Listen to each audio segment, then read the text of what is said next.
Welcome back to the channel. Today we are going to go over an upper body warm-up routine. This was a highly requested video, so I really do hope that you find it helpful. But before we get started, please make sure you like and subscribe to the channel for videos every Monday.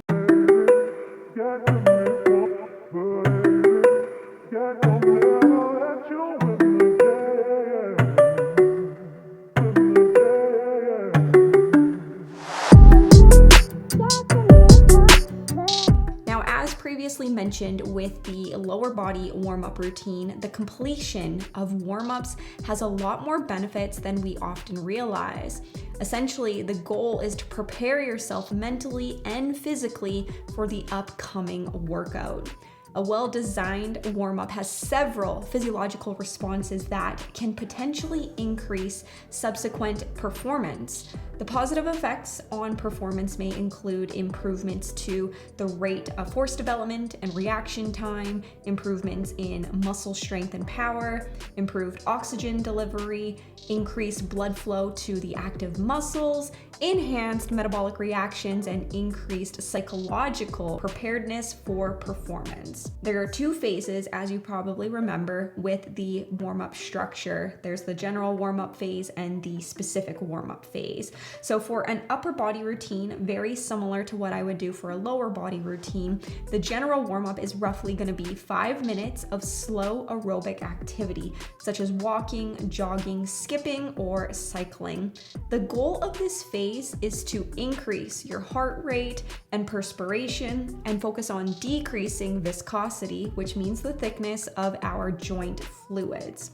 Now the second phase, the specific warm-up, this incorporates movements that are going to be similar to the movement patterns of your upcoming workout. This phase, it should include the rehearsal of the skills to be performed. So if your first exercise, for example, is a dumbbell shoulder press, then performing a few movement patterns similar to the dumbbell shoulder press is recommended. So here's an example of how the specific warm-up for an upper body day might look like.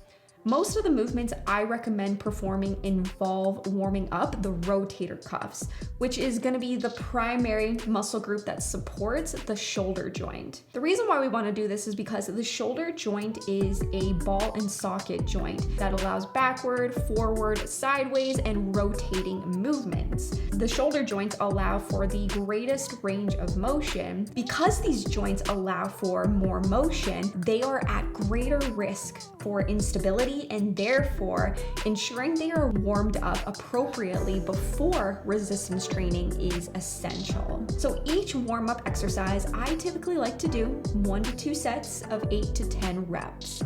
I have found this to be a good amount of volume to promote the previous benefits I mentioned from the warm-up that doesn't lead to fatigue prior to the actual workout. So I will start off typically with external rotations. I prefer to use a cable or a band in comparison to a dumbbell. Then I will move on to some dumbbell lateral raises to warm up the medial delts, then focusing on reverse flies to warm up the rear delts, and then shoulder press to warm up the front delts. The dumbbells that I am using are very light, typically 2.5 pounds, no more than 5 pounds. After that, I move on to a variety of different arm circle variations. This just helps further loosen up the shoulder joints. And then I will finish off with some band pull aparts and scapula push-ups. The scapula push-ups are something that I have been incorporating back into my routine, and I have found it to make such a huge difference because, as we know, a lot of people who work at a desk, we are constantly seeing our shoulder blades protracted forward. So it's very tough at times when you're constantly in that position for a significant amount of time throughout the day to focus on actively depressing your scapula, and I have found that scapula push-ups have been a very helpful movement. Once I feel I have a good amount of blood flow in my upper body, in my shoulder joint region, I will then ensure I perform just a couple of warm-up sets of the upcoming exercise prior to jumping into a heavier working set. So that's it for my upper body warm-up routine. It's very simple, it's very effective. You don't have to do anything much more than that. Just making sure that the shoulder joints are nice and loosened, nice and warmed up for any specific body part that you are working that day. That's an upper body workout. That's gonna be most beneficial to ensuring that you can optimize your performance. Because overall, prioritizing your warm-up is essential when it comes to optimizing our performance in the gym. So make sure it is a priority and make sure you aren't skipping it. Thank you all so much for tuning into this week's video. Make sure you guys like, comment, subscribe, and maybe share this video to somebody who needs some help with their upper body warm-up routine. I will catch you all in the next one.